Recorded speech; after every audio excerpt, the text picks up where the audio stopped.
আসসালামু আলাইকুম রহমতুল্লাহি ওবরাকাতু। আশা করি সকলেই ভালো আছেন। আজকে আমরা আলিফ বা তা এগুলো আলিফ থেকে ইয়া পর্যন্ত শিখবো ইনশাআল্লাহ তাআলা। আপনারা সবাই আশা করি আমাদের সাথেই থাকবেন। এখানে লেখা আছে অক্ষর পরিচিতি পূর্ণ হরফ। আমার সাথে আপনারা সবাই পড়বেন ইনশাআল্লাহ। আশা করি ভিডিও দেখে আপনারা এই আরবি বর্ণমালাগুলো শিখতে পারবেন ইনশাআল্লাহ তাআলা।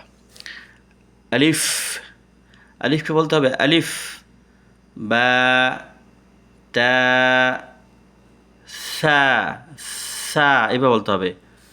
জিম, হা, খ,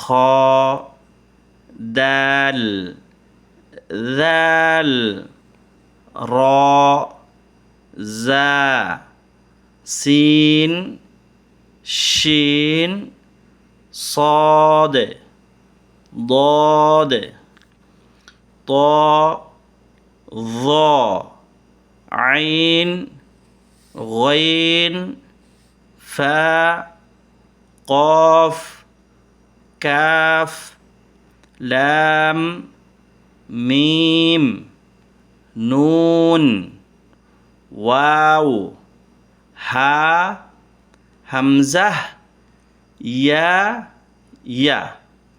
আশা করি বুঝতে পেরেছেন। ইনশাআল্লাহ ভালো থাকবেন।